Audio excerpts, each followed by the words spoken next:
Hello, good afternoon. This is just a short video about a piece of equipment for camping I've wanted for some time, and it arrived today. I'm just going to go through what it is and why I bought it.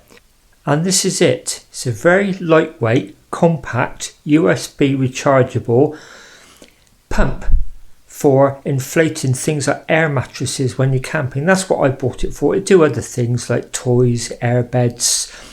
This first started coming up on my Facebook feed about a year or so ago, and I thought, that looks interesting. I sort of clicked the link and it was something like about $50, so it worked out about £45, I think. I thought too expensive for what it is. Now, I saw several people who I follow use them. My one quandary is they seem to think it was a game changer, because I think it will be for me anyway, and then you never saw them using it again, so I'm slightly puzzled by that. But anyway, I'll go through it and I'll give you a little demonstration. It comes with 6 different adapters to attach there. Clearly I only want the one for my Exped SynMat UL7 mat, so that's all I'll be carrying. The others have just gone into storage. I only need the one adapter for my Exped SynMat, but it clearly do lots of things. There's a very powerful fan in there, and it sucks air into that inlet and blows it out of there. So you can see there's a little hole there. It literally just push fits onto that.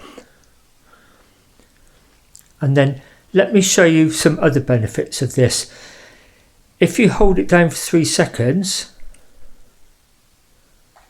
it acts as a light. Believe me, that is powerful. That's 40 lumens, and then it goes up to 400 lumens. Press it a third time and it's emergency flashing red light off.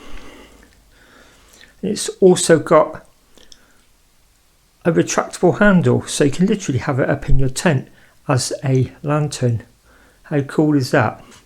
Its main function, however, for me is the pump. So to activate that, you've just got to press the button twice, and then to switch it off, you just press it. As I said, these started coming up on Facebook, and then I saw other people using them on YouTube, and I did think I'm probably going to get myself one of those, but I wasn't sure if it'd be compatible with the air mat I have. When I was in Millets in Blackpool, I actually saw one in there, and it was bigger than this, and I thought, oh dear, they're bigger than I thought they were. Apparently they come in 2 different sizes. Anyway, this is the smaller, more compact one. Clearly not as powerful as its bigger brother, but you know, the trade-off is much smaller, and for somebody like me, that's what I want when I'm taking it away, either in a backpack or on a bicycle. The bigger brother in Millets, I think was RRP was £50, and it was reduced to 35, and I nearly bought it there and then, but I was just a bit concerned about the bulk of it, and I'm glad I did wait, because this came up on eBay last week, a pre-Black Friday special. Got it for £16 something, £16.83 I think. I'll put the price on the screen now. I'll also put the dimensions on the screen now. I checked this morning actually, and it's actually gone back up to about £20, so still very cheap. Anyway, you probably want to see it in action, so I'm going to go upstairs to my spare room where I keep all my camper kit, and I'll show you it inflating. This is one of my spare rooms. You can see we keep a lot of stuff up here. All my camping kit is kept up here. That's my sleeping mat. It's got an outlet valve. You open that and all the air escapes, and that's the valve there that I'm going to connect this to, and I'm going to use my wife's phone as a stopwatch. Started. I'm not going to make you wait all through that. I'll speed the film up of that inflating. It's a bit weird seeing it suddenly come to life and all the creases come out of it.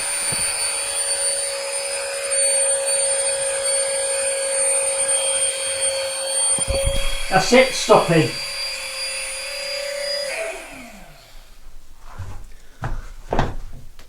That is 49.5 seconds. The one criticism I've heard people say is it can be a bit noisy. I don't think that's very noisy at all compared with the convenience.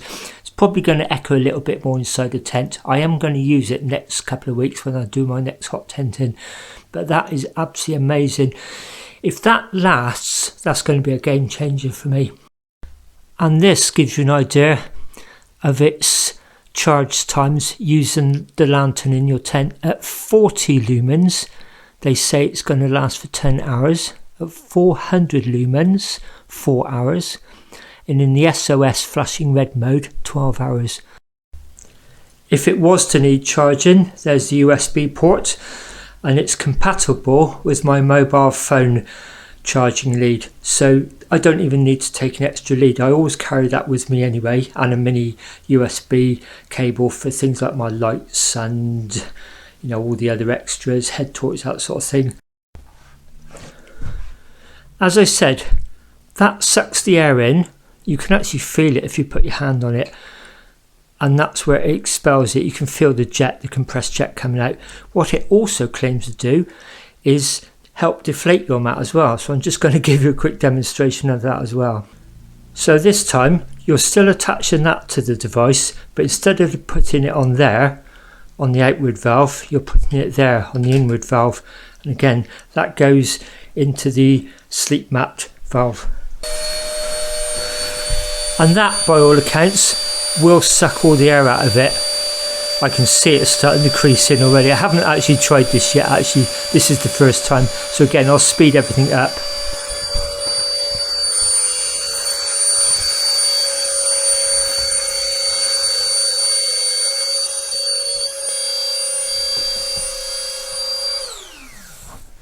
That was it. I didn't actually time that one, but I'd imagine that's round about the same as the inflation, possibly just a little bit longer.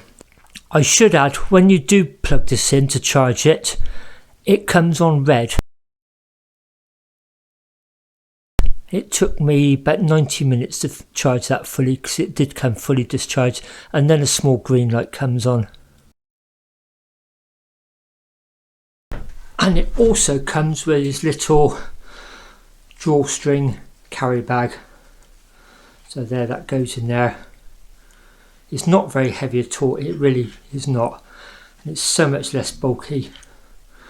For cycling, backpacking, lightweight camping, that is pretty amazing. Fits in the palm of my hand.